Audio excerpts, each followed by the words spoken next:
Olá para você que nos ouve pela Rádio Defensoria. Eu sou Adriana Paulino e nós estamos aqui para mais uma edição do Entrevistas DPE. E hoje nós estamos aqui com uma convidada muito especial. Nessa edição do nosso podcast, nós recebemos a jornalista Cineida Correia, que atua na área em Roraima há mais de 30 anos e já foi secretária de Comunicação do Estado. Atualmente, além da proprietária de um jornal, ela também é professora universitária. Eita, que currículo, hein? E seja muito bem-vinda, Cineida, ao Entrevistas DPE. Muito obrigada, Adriana. Olá, ouvintes. Fala pra gente como é e quando o jornalismo surgiu na sua vida. Então, eu tinha 16 anos quando comecei a trabalhar com jornalismo, né? Nossa, muito cedo. Comecei a trabalhar muito cedo. Naquele tempo você trabalhava menor mesmo, então eu comecei a ser estagiária numa TV, porque eu sou oriunda de TV, né, na minha cidade, na cidade onde eu morava na época, que é Santarém, no Pará.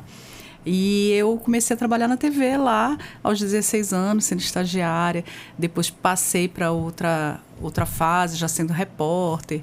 Já tinha ganhado alguns prêmios e fazia faculdade de letras, porque na minha cidade não tinha comunicação.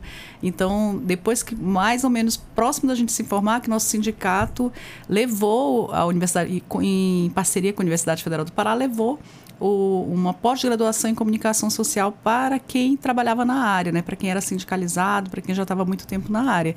E eu fiz essa pós-graduação em comunicação. E foi quando eu vim em 2000 para Roraima. Eu morar aqui com uma amiga. E aqui em Roraima é que eu já fiz a formação em comunicação pela Universidade Federal de Roraima. Olha, então, que bacana. É muito bacana. E você já tinha aí alguma motivação específica na época? E de lá para cá essas motivações aí mudaram ou continuam as mesmas? Não, eu sou jornalista. Eu sempre gostei de ser jornalista. É o que eu gosto de fazer, é o que me motiva, é o que me anima, é o que me dá prazer, né? Porque a gente trabalha sempre na busca de se sentir feliz com aquilo que a gente produz. Então, eu sempre me senti muito feliz com aquilo que eu produzo. Eu tive sorte de chegar em Roraima e ser muito bem aceita no meio, né? Eu comecei a trabalhar aqui em Roraima também em televisão, porque eu tinha vindo de TV, comecei a trabalhar em TV aqui. Então, eu fui a primeira jornalista policial de TV em Roraima. Quando eu comecei a trabalhar aqui em TV, nunca nenhuma jornalista mulher tinha feito polícia. E eu comecei lá na TV Imperial e num programa com Osmar Noleto. E comecei a trabalhar com polícia e a fazer matéria policial. Na época foi uma coisa que fez muito sucesso aqui em Roraima. As pessoas gostavam muito da maneira como eu falava. Eu vim um pouco com essa maneira paraense de falar, né? Um pouco com esse sotaque. E esse modo peculiar que eu tinha de falar com os presos, de dar notícia, de informar. Isso teve uma boa repercussão popular na época. E aí eu comecei a trabalhar na Folha de Boa Vista. Lá eu fiquei 20 anos trabalhando como repórter, como editora de cultura, como editora de polícia, como editora-chefe. Inclusive, fui a última editora-chefe do jornal Folha. Nossa, que lista, hein? Uma boa lista. E como a sua experiência aí em diferentes veículos de comunicação influenciou aí seu estilo de reportagem? Pois a gente sempre é meio esponja, né? O jornalista, ele vai sendo meio esponja de todos os lugares onde ele passa, de todas as experiências que ele tem, de todos os trabalhos que ele realiza. Eu levo muito a sério aquilo que eu faço. Eu tento trabalhar com o máximo de ética possível. Eu tento fazer com que aquilo que eu produzo, aquilo que eu coloco, publico, ele faça com que a população aprenda ou se identifique de alguma maneira, porque eu acho que essa é a essência do jornalismo, é a gente conseguir dar voz para quem não tem voz, a gente conseguir levar para a sociedade um pouco daquilo que a gente vê de uma forma mais imparcial possível, porque ninguém é totalmente imparcial, né? Todo mundo leva uma bagagem cultural muito forte. Mas eu tento levar aquilo da maneira como eu enxergo, como eu vejo, como eu sinto o mundo. E tem dado certo, né? Estou aí... São 34 anos que eu sou jornalista. Nossa, uma experiência, é muito tempo. E ainda não parei, então ainda tem mais uns anos aí na frente. Nossa, quanta coisa, quanta bagagem, né? E o que você aprendeu durante a sua passagem como secretária adjunta de comunicação do governo do estado de Roraima? Essa foi uma parte muito interessante da minha trajetória profissional, porque eu tenho, né, uma tendência política de esquerda, não sou de partido político. O jornalista ele não pode se filiar a partido político, ele não pode participar de partido político quando você trabalha na sua profissão, mas eu tenho aquela tendência para o pobre, para quem precisa menos, para quem depende menos, que eu acho que é mais alinhado ao lado esquerdo da vida. E aí eu fui convidada para trabalhar num governo que é voltado para a direita.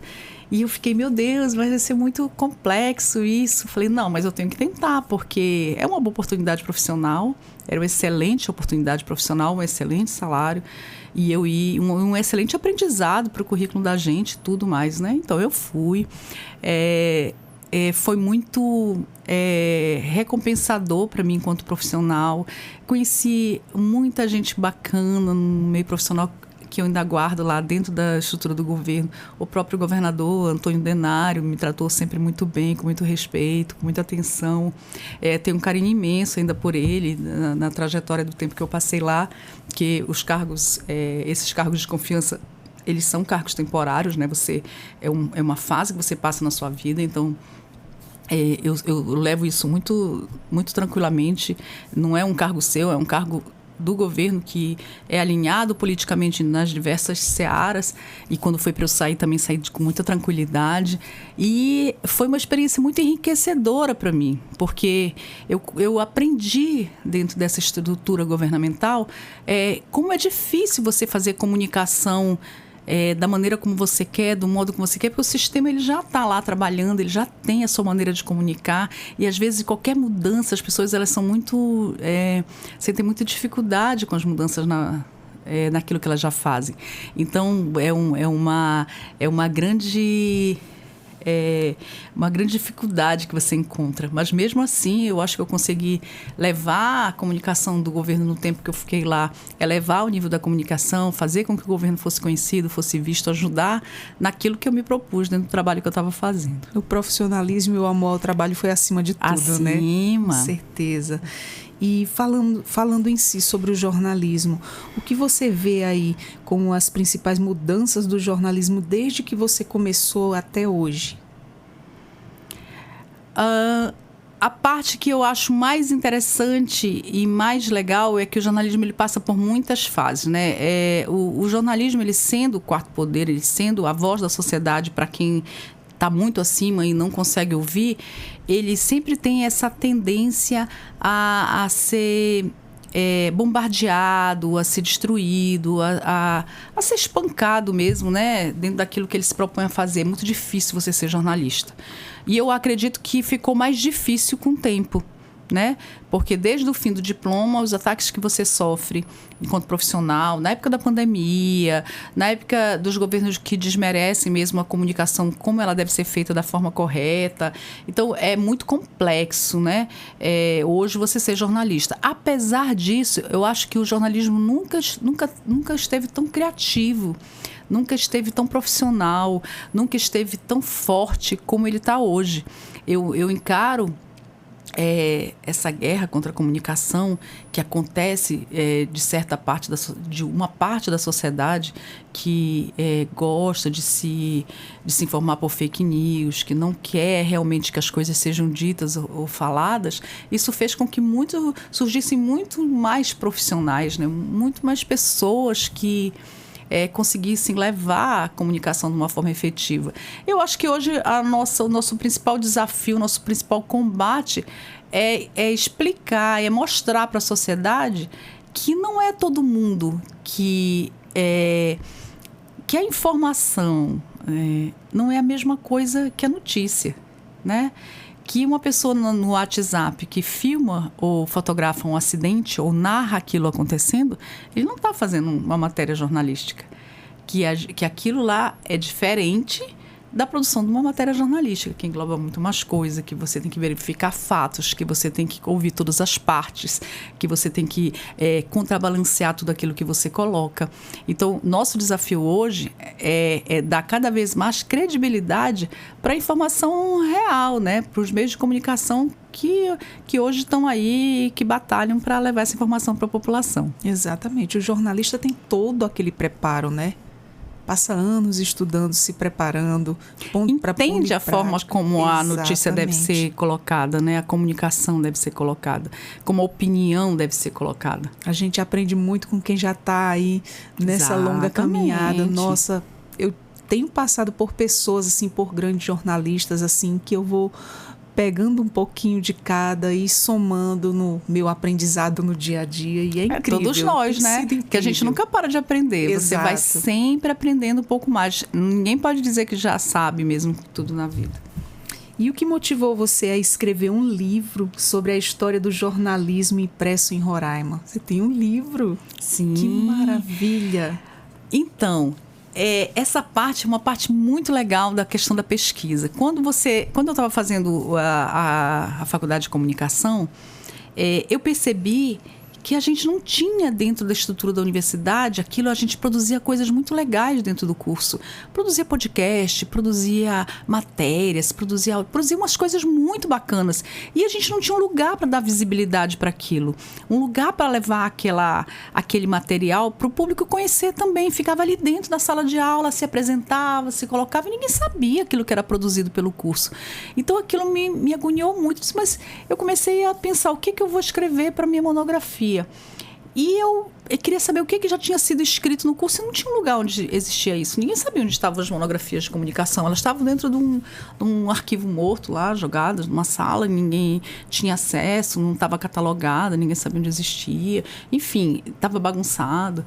Eu falei, eu preciso dar uma contribuição para esse curso que tanto me deu. Então, eu vou fazer um repositório virtual dos trabalhos dos alunos do curso de comunicação. Comecei a minha pesquisa nesse sentido. Então, eu criei um repositório, coloquei todas as monografias digitais que já existiam no curso por ordem, por assunto estudado, quem era o orientador, tudo lá, para as pessoas verem quem escreveu, para baixarem se quisessem ler. E depois dessa minha passagem pelo curso de comunicação, eu logo fiz mestrado também na Universidade Federal. Eu sou a primeira aluna de mestrado da Universidade Federal, a primeira a receber o diploma de mestrado da Universidade Federal de Roraima. E no meu mestrado, eu tinha ainda essa mesma percepção, só que mais ampla, que a história do jornalismo de Roraima, ela nunca tinha sido contada como deveria. Quem eram os jornais que já passaram por aqui? Qual era o nosso primeiro jornal? Onde é que a gente podia encontrar alguma coisa sobre a história? A gente não tem aqui em Roraima esse sentido de preservação da memória que é tão comum, por exemplo, na Europa, né? Nos países mais antigos, nas grandes cidades. É muito comum em Belém, por exemplo, que é uma cidade de 400 anos, ela resgata muito essa coisa da memória. E aqui a gente não tem muito esse hábito, né, de guardar a memória. Quem estuda a memória, os historiadores, eles guardam a memória para si. Eles pegam aquilo que eles acham interessante da memória e guardam para si. E aí depois morrem, os filhos destroem, jogam fora, não dão importância, nem sabem que aquilo realmente é uma coisa importante. Exatamente. E é uma coisa tão importante você saber a história. Inclusive, outros dias atrás, nós tivemos aqui o nosso entrevistado, o professor Aimberê Freitas. Sim. Nossa, foi incrível. Eu tive uma aula, a gente sentado aqui conversando e ele falando, inclusive sobre isso, sobre achar historiadores das histórias passadas, sobre toda a pesquisa histórica e geográfica de Roraima, né? Ele contou toda essa trajetória. Nossa, eu fiquei assim, pasme, olhando ele falar tudo aquilo ali. Foi super interessante. E com certeza... Exatamente. Nós temos poucas pessoas que fazem esse resgate de memória. E poucas vezes quem faz esse resgate consegue levar o que resgata para o público. Né? As pessoas ficam sem ter esse conhecimento. Então, a minha ideia era essa, era resgatar toda a história dos jornais, quem trabalhava neles, quem era o dono, como é que esse jornal funcionava, que ano que ele funcionou, quando ele foi criado e quando ele existiu, e qual era a ligação política dele. Porque eu tinha essa percepção que todo jornalismo de Roraima ele tem uma ligação política, que quase todo, né, que não é todo, mas quase todo tinha sido criado por algum tipo de político. E dentro dessa minha pesquisa eu abordo muito isso, eu mostro muito isso, né? E aí comecei esse resgate. Eu fiz em 2 estados, eu fiz em Roraima e fiz no Amazonas essa pesquisa. Lá no Amazonas eu encontrei muito mais informações, porque a gente já foi uma cidade do Amazonas, né? Então eu encontrei muito mais informações desse período primeiro, sobre as primeiras, e foi muito legal porque eu consegui encontrar coisas que as pessoas nem sabiam que existiam, tipo os primeiros jornais. O primeiro jornal existente aqui, que era de 1907, escrito à mão numa folha de papel ao maço, que um repórter chamado J. Justus levava numa canoa pelo rio Uraruquela. Isso está falando de 1907, onde existia uma vila ou várias vilas e comunidades indígenas onde as pessoas não sabiam ler. A taxa de alfabetização era baixíssima. Mínima, né? Então, ele ia de canoa, parava no lugar e lia aquele jornal. E aquela cópia que eu encontrei era uma cópia sem erros. Então, nesse livro, um livro histórico que eu encontrei em Manaus, de 1800 e pouco, até 1950, que ele resgata um pouco da história dos jornais do Amazonas, ele fala sobre esse jornalista. Ele explica que ele parava e lia o jornal nesses locais, e a escrita, a gente percebe que era sem erro. Então, imagina quantas vezes ele não deve ter reescrito para não ter erro nenhum. Que interessante. E distribuído de canoa em comunidades. Então, a gente vê de onde vem a nossa história, né? Como é que essa história era contada e foi passando para outros e outros jornais, quem eram os donos, como é que funcionava. Então, foi uma experiência de vida para mim, uma aula sobre a história. Acredito. E quando eu acabei, eu falava, nossa, mas eu não posso ter esse material só para mim. Eu tenho que encontrar uma forma de levar esse material para que as pessoas também saibam. Então, o professor Maurício me deu uma indicação de uma editora, eu entrei em contato com eles e foi bastante legal. Eles publicaram. Eu sofri um pouco na pandemia, né, porque a minha pesquisa ela foi feita durante o período antes da pandemia. Eu comecei em 2019, aí veio a pandemia, as pessoas que iam me dar entrevista morreram. Ou então, elas não podiam receber ninguém porque eram idosos, né? A maioria era idoso e não podia receber as pessoas por conta da pandemia. Ninguém podia mais ir para lugar nenhum.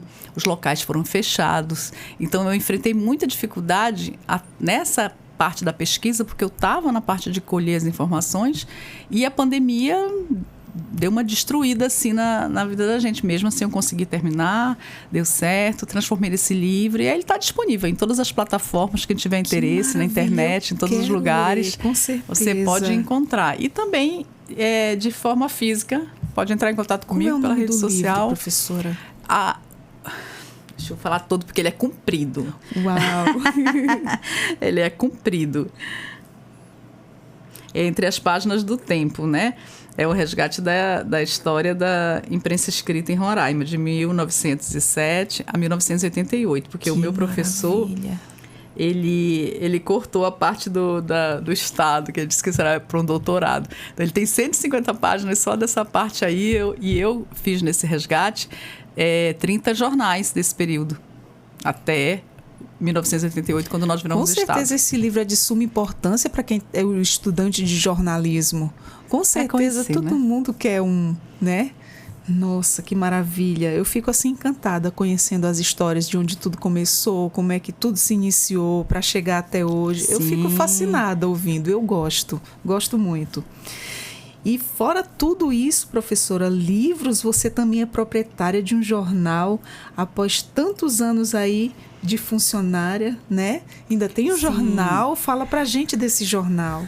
Então, eu criei o Política Macuxi porque eu queria falar de política, né? Queria contar as histórias políticas de Roraima, comecei mesmo sem pretensão, para mostrar um pouco das histórias de política. Aí depois das histórias de política começaram as pessoas a querer que eu colocasse outras histórias do cotidiano, problemas de denúncia, outras coisas. E a gente foi crescendo.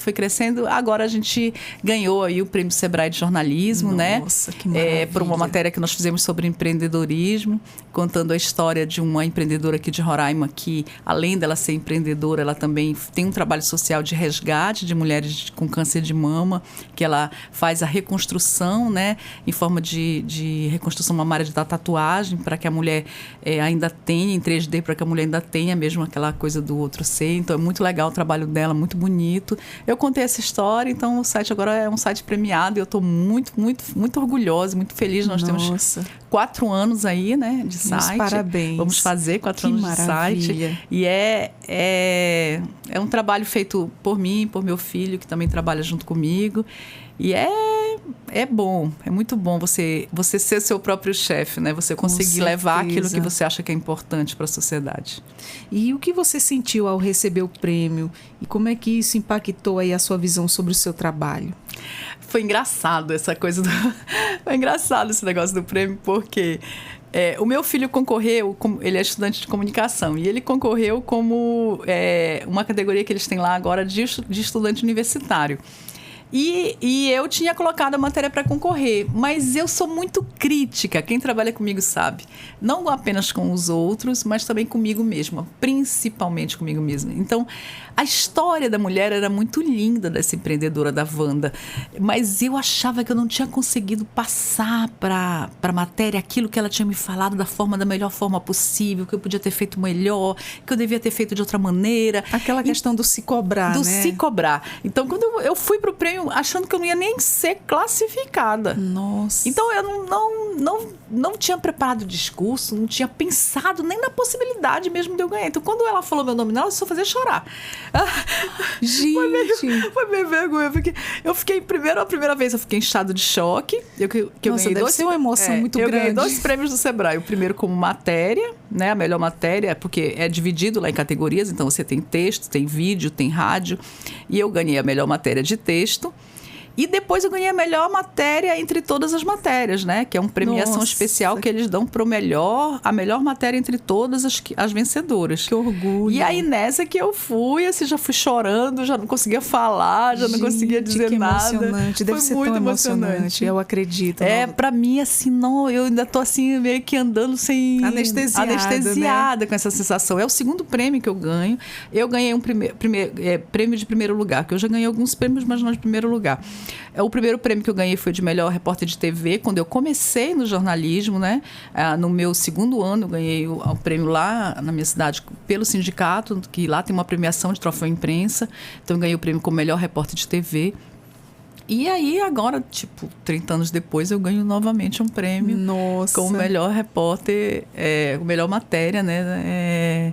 Num prêmio Sebrae, que é um prêmio nacional, e agora a gente vai concorrer nacionalmente. Nossa, aí, ver. Que maravilha, que é mais difícil, vai concorrer com o Globo, você vai concorrer com o G1, vai concorrer com o Estadão, né? Aí é mais complexo. E já pensou se você ganha de todos esses merecidamente? Sim, né? Nossa. Eu nunca vi falar que do Norte alguém tivesse ganho, não. É mais a gente que é aqui da Floresta, que é do Norte, que é mais, sabe que é mais complicado. Nada é impossível. Tem muita gente. Vamos na fé, né? Com um currículo grande. Sim. Que nem o seu. Nós já temos aqui em Roraima, nós temos uma jornalista que ganhou um troféu, um ESSO de jornalismo aqui, né? Que é a Cátia Brasil, que ela até tem um site, o Amazônia Real. Ela é a única repórter aqui que é premiada nacionalmente com um grande prêmio como esse. Agora também temos a Valéria Oliveira, que ganhou o Vladimir Herzog, que também é um grande prêmio nacional, que ela é uma excelente profissional. Também nós temos muitas excelentes profissionais aqui que com certeza serão muito premiadas. Tem muito jornalista bom. Muito jornalista bom em Roraima. Muito mesmo, tem muito. E como você vê aí o papel da mulher no jornalismo em Roraima e no Brasil, de forma geral? É muito difícil ser mulher, né? Sim. Já enfrentou, assim, algum tipo de... É difícil ser mulher, eu acho que em qualquer profissão.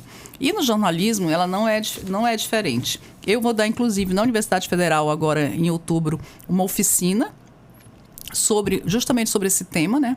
O papel da mulher no jornalismo, né? Como é que o que a gente passou, o que a gente pode melhorar, como é que a gente pode desenvolver isso.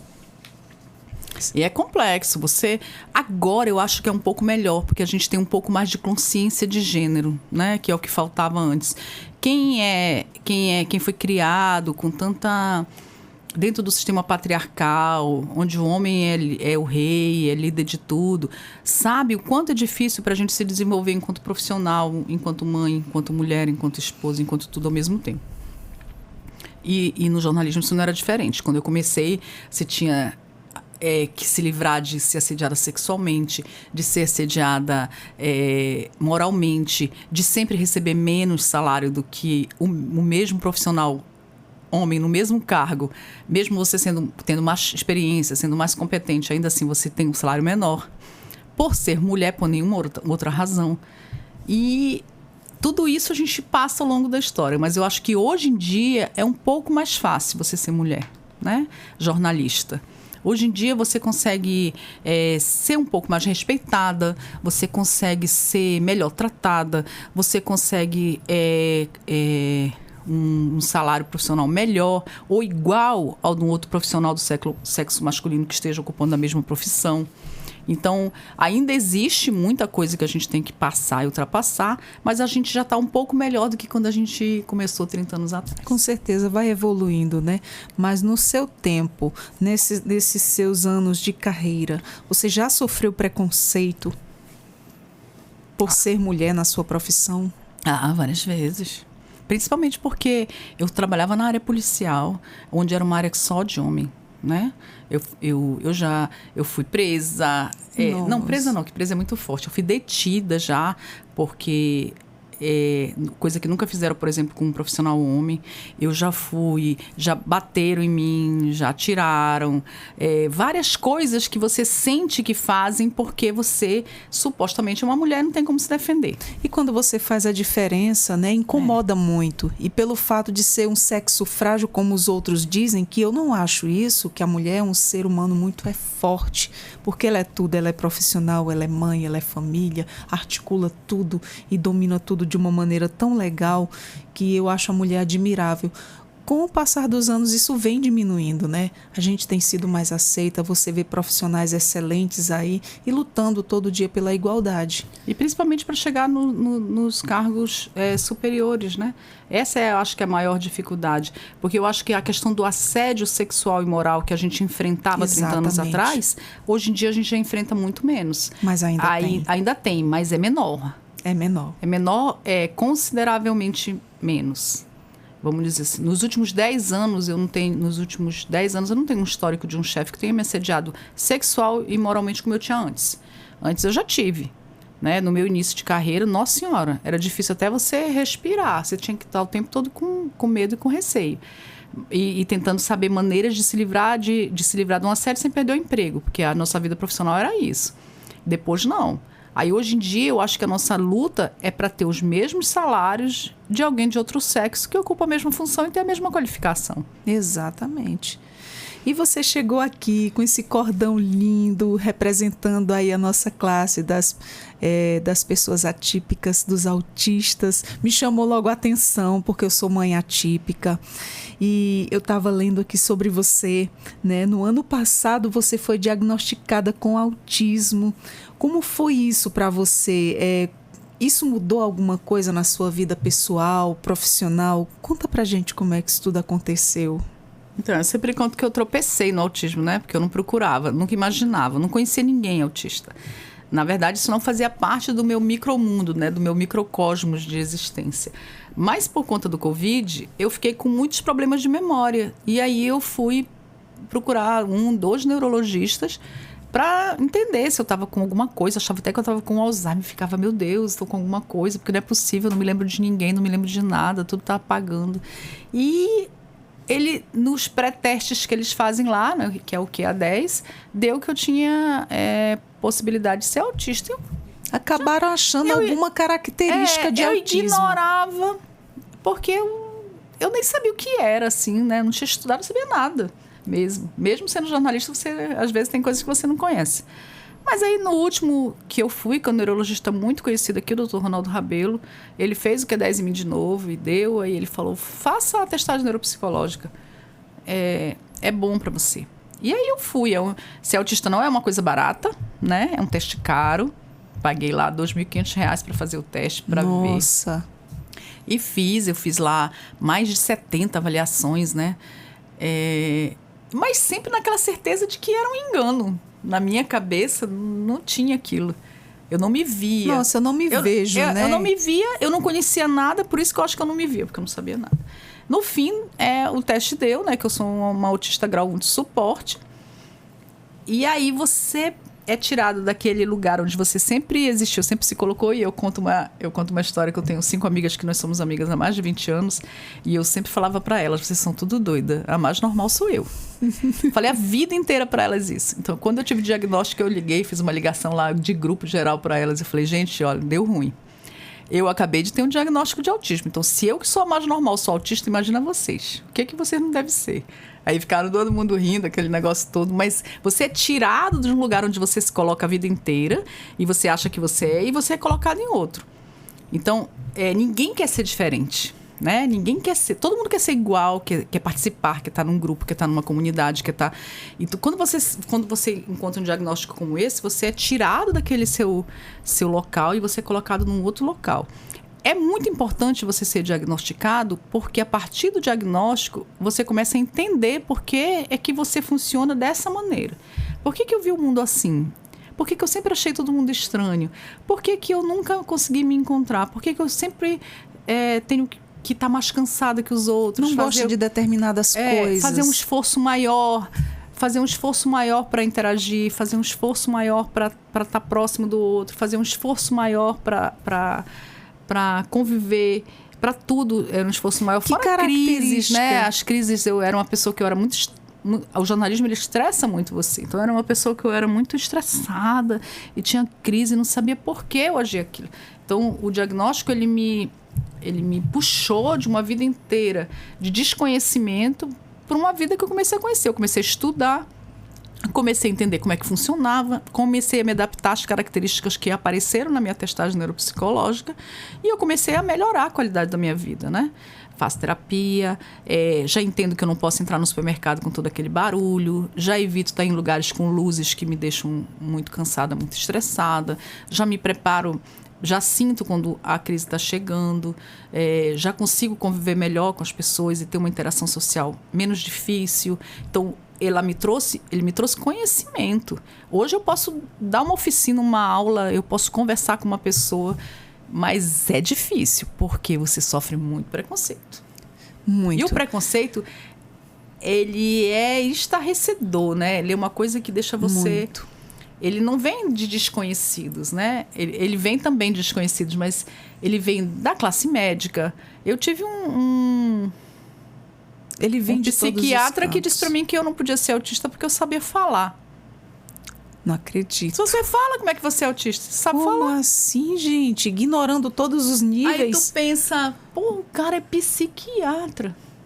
Uma vez a minha mãe estava doente no hospital e eu fui falar com o médico para acelerar o atendimento dela. Eu falei, doutor, eu tô ficando muito nervosa, eu sou autista, eu não posso ficar nervosa desse jeito. Minha mãe tem 80 anos, ela precisa ser atendida logo. Se você é autista, você não tinha que estar falando comigo. Que horror. Você não tinha que estar aqui. Quem tinha que estar aqui era uma pessoa normal. Gente, que despreparo. Aí você pensa, caramba. Eu disse, não, quem tinha que atender minha mãe é que era uma pessoa normal, porque o senhor, né, obviamente não é. Nossa. Então, despreparado. Aí eu já tenho aquela coisa da reação, assim, mas você sente na família. Minha família não acredita, né? Minha família, por exemplo, não acredita. Você sente das pessoas... Já tive colegas que falavam para mim, não fala sobre isso, não. Você fala muito sobre isso. Isso dá muito problema para você. Mas é um tabu que nós temos que quebrar. Sim. Nós temos que quebrar esse preconceito, porque é muito difícil. Se você sente isso, quando ele é leve em você, é uma pessoa altamente capacitada, estudada, tem tudo enquanto, e ainda acha que sofre isso. Agora você imagina aqueles que são mais severos. Eu tenho 30% mais inteligência do que as pessoas da minha idade pelo meu diagnóstico. Mas eu tenho... No seu caso, ele aflora na inteligência. Eu tenho também comorbidades, né? Eu tenho, por exemplo, eu tenho transtorno de opositor, que dificulta com que eu trabalhe no local, porque toda vez que alguém me dá uma ordem, eu tenho que rebater. Então, é difícil. Eu tenho um delay para ordens. Se você me fala uma coisa, eu tenho que estar pensando se aquilo é importante, se aquilo serve. Eu não tenho noção do perigo que eu corro. Então, por exemplo, uma vez eu estava lá com 50 integrantes de galera, todos armados, fazendo entrevista comigo, e eu achava que eu era corajosa, mas eu não era, eu era autista.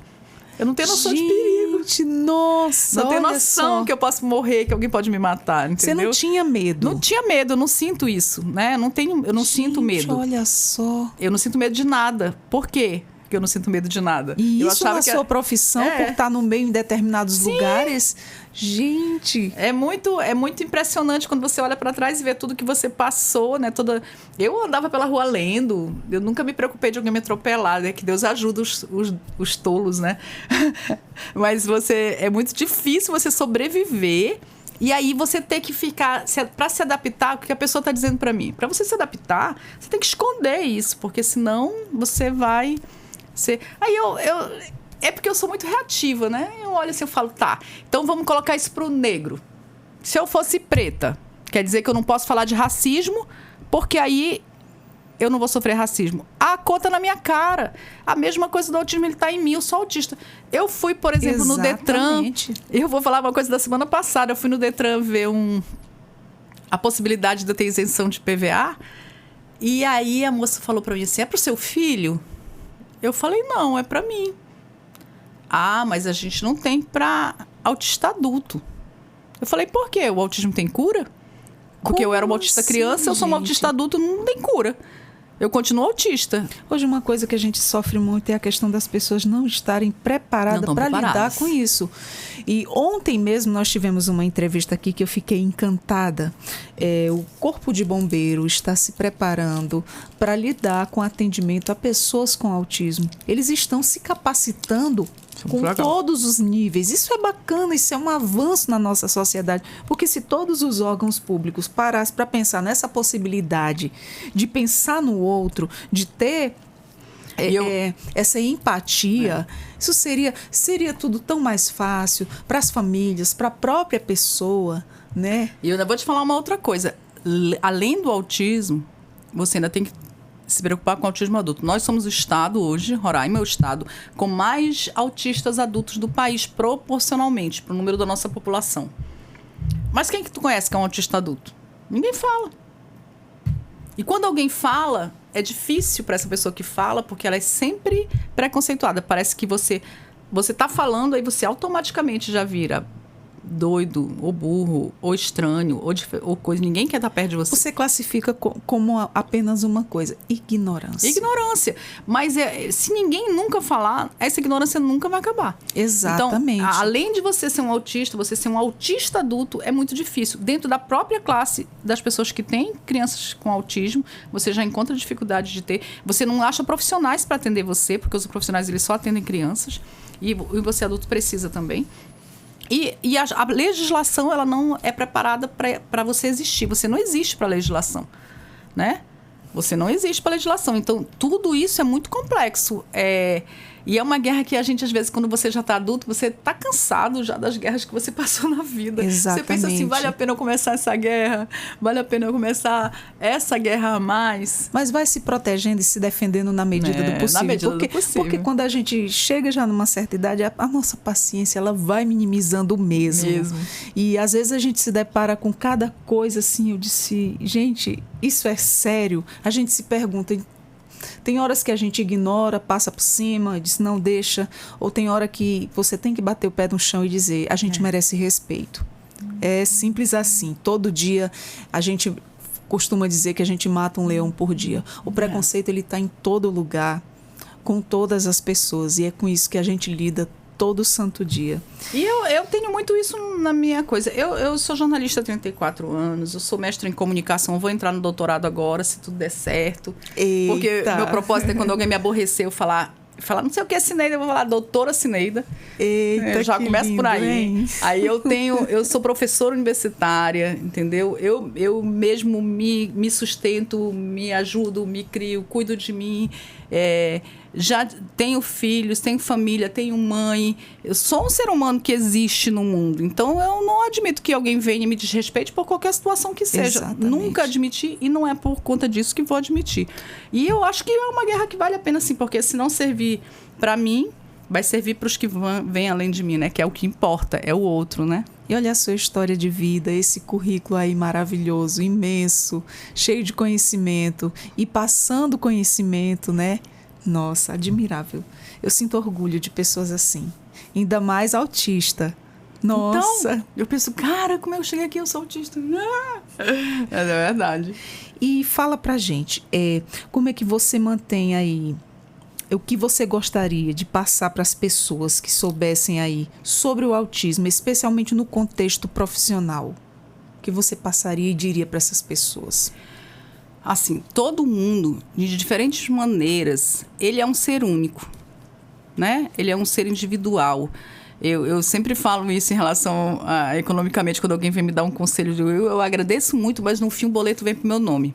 Então, uma coisa que eu sempre coloco para todo mundo é que você tem que resistir. Você consegue superar qualquer barreira, qualquer dificuldade, qualquer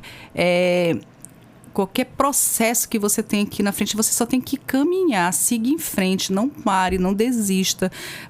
Se você precisar, respire, se acalme, se controle, depois vá em frente, siga em frente e não pare, porque sempre tem um retorno positivo quando você não desiste. Seja resiliente. Eu acho que é isso que é a coisa da vida, principalmente para quem é autismo. A gente não deve deixar que o outro, a opinião do outro, faça com que a gente seja menos o ser humano que a gente é, entendeu? É isso que importa, é você ser o que você é e você contribuir para ter um mundo melhor para todas as outras pessoas ao seu redor. Exatamente, eu tenho esse mesmo pensamento enquanto mãe, né? Vivenciando nas peles as dificuldades que eu já passei com o meu, que não são pequenas, foram grandes batalhas, continua sendo, mas hoje eu aprendi a lidar com tudo isso de cabeça erguida. Tendo muito orgulho do que ele é, tendo muito orgulho do que Deus me deu. E muito todo orgulho dia de tudo que ele alcançou já. Exatamente, dos avanços que ele teve. A nossa luta era pela aquela independência do autocuidado. Sim. Então, para mim, o mínimo que ele fazia era uma vitória muito grande. Ele tem a fala perfeita, mas não tem a comunicação. Sim. Né? Inclusive, eu adquiri ansiedade na época da pandemia porque eu pensei, meu Deus, meu filho vai pegar Covid, vai sentir cansaço, dor no peito, não vai saber me falar. Comecei a entrar em parafuso, fiquei mesmo doente por causa dele, o medo grande. O medo foi tão grande que os psiquiatras que me trataram, que eu passei por tratamento, né? Eles disseram, teus nervos chegou no fim do poço e você adquiriu até fibromialgia, que é aquelas dores constantes no corpo, né? Mas graças a Deus hoje eu estou bem, graças a Deus, e sabendo lidar com a situação. A mente da gente é como uma parte qualquer do corpo, né? Você desgasta, você cansa, você sente tudo ao mesmo tempo, é como se você quebrasse um braço, um dedo, tudo a gente trata, mas com a mente a gente ainda tem aquela dificuldade de entender que a gente precisa parar e tratar, parar e cuidar, parar e remendar, exatamente. Parar e organizar. Exatamente, como quem trata dos nossos sempre diz, você tem que estar bem também para cuidar de quem você ama. Quem cuida de quem cuida, né? Isso, quem cuida de quem cuida, exatamente, é isso mesmo. E vamos falar dos dias atuais, como é que você se mantém aí atualizada sobre as tendências do jornalismo e das mídias digitais? Então, eu sou professora na UFRR agora, né? Eu estava dando disciplina de audiojornalismo e estava dando disciplina de redação jornalística e agora eu vou começar também com essas disciplinas e, além delas, também vou dar projeto experimental, também vou trabalhar um pouco com a inteligência artificial, que hoje é o meu foco, que eu tenho vários hiperfocos, o trabalho é um deles, mas a inteligência artificial dentro do trabalho é meu hiperfoco atual. Gente. Então, eu gosto muito de usar e de trabalhar com isso, e eu já fiz especialização pelo Sebrae, inteligência artificial, então eu já estou um nível um pouco acima, né, dentro desse processo do trabalho de jornalismo com inteligência artificial. Já fiz uma fotografia, por exemplo, que foi para um congresso internacional com o professor Maurício, que ele participou, levou para o congresso. O professor Maurício é um amor, eu adoro ele. Levou para um congresso internacional minha fotografia sobre educação na Amazônia. Eu fiquei muito feliz, muito grata, né, dessa oportunidade de você poder trabalhar um pouco com isso. E eu acho que esse é o futuro, essa é a tendência. E aí, quando você vem de lá, de onde você tinha que escrever no papel para passar para o computador, para tudo, e você chegar hoje a trabalhar com alguém que está ali, que é você, que é o outro lado de você, eu acho muito sensacional. Eu leio muito, eu leio um livro por dia, praticamente. E também procuro me atualizar muito dentro da minha área do que é comunicação. De jornais, de revista, de notícias, de tudo que está acontecendo, tanto em Roraima quanto fora daqui. mais na área de política, que é onde eu trabalho, mas também em outras áreas, se for preciso. E é assim que eu trabalho com essa questão da atualização. Que maravilha, completíssima. E que conselho aprendido ao longo da sua carreira você daria aí para quem está começando agora na carreira de jornalismo aqui em Roraima? Traz a vida da rua para a redação, né? Onde você estiver, você tem que trazer a vida da rua. Hoje em dia eles trazem pelas redes sociais, mas você tem que encontrar a forma de pegar as pessoas na rua e levar elas para dentro do jornalismo. Esse é o jornalismo que funciona. É o problema daqueles que não têm voz, daqueles que não conseguem comunicar aquilo que precisam. Esse é o nosso papel essencial, né? A gente é o meio com que essas pessoas consigam ser ouvidas pelas autoridades, pelas outras pessoas, por todo mundo no mundo. Então, é muito importante que você tenha resiliência, né, sempre, e consiga entender que, além de você ser um profissional, ganhar dinheiro com aquilo, o que importa é essa contribuição que você traz para a sociedade. Não existe uma profissão que traga mais contribuição do que o jornalismo. É dentro daquilo que a gente faz, do que a gente se coloca a fazer. Só de você estar dando a oportunidade de outra pessoa compreender um pouco sobre outra coisa que ele não conhece, que ele não sabe, ajudar aquela pessoa a ser ouvida, ajudar aquela pessoa a ter um atendimento melhor, a ter saúde, a ter educação, a tudo que o jornalismo faz, né? Tudo que o jornalismo leva para as pessoas é muito importante. É uma informação de modo geral, né? Conhecimento, é tudo. Eu fico admirada com muitos profissionais que já passaram assim pela minha vida e que estão comigo, assim, que eu tenho aprendido muito com eles. E essa geração nova é muito criativa, muito criativa. Sim, dinâmicos. É muito mais criativa. São rápidos. São dinâmicos. Muito criativo. Isso aí é um diferencial que outras gerações não tinham. Exato. Professora, maravilhosa nossa conversa. Gostaria de nos acrescentar algo mais para a gente estar finalizando aqui o nosso bate-papo? É um prazer estar aqui na Defensoria, na Rádio Defensoria. Eu sou servidora da Escola Superior da Defensoria Pública também, né? Trabalho lá como gerente com o professor Vilmar. Então, o trabalho que a Escola Superior faz hoje para a comunidade também é uma coisa muito rara, de levar a educação em direitos para as pessoas, junto com a Defensoria, mostrar um pouco do que é, do treinamento dos profissionais, de tudo. Então, a Defensoria hoje ela tem um papel de assistir aqueles que não têm como pagar, que é maravilhoso, é sensacional. Então, para mim é uma honra também contribuir um pouco com aquilo que eu estou fazendo na Defensoria. A gente está num projeto de memória, né, dos 25 anos da Defensoria. Então, fazendo o resgate de toda a história para levar para a comunidade conhecer. E aí, dentro disso tudo, está aqui nesse podcast, que foi maravilhoso essa conversa da gente. Muito obrigada por me dar essa oportunidade. Eu que me sinto lisonjeada e honrada de ter você aqui com a gente. Entrevistas DPE está sempre de portas abertas. Nós conversamos com Cineida Correia, jornalista e professora. Nós conversamos sobre a trajetória no jornalismo roraimense dela, que aí com esse currículo imenso, pessoa admirável, cheia do conhecimento. E nós ficamos por aqui com mais um Entrevistas DPE. Eu sou Adriana Paulino. Você acessa os nossos conteúdos pela Rádio Defensoria, Entrevistas DPE. Também está lá os nossos conteúdos no YouTube, Deezer e Spotify. E até a próxima. Tchau, tchau.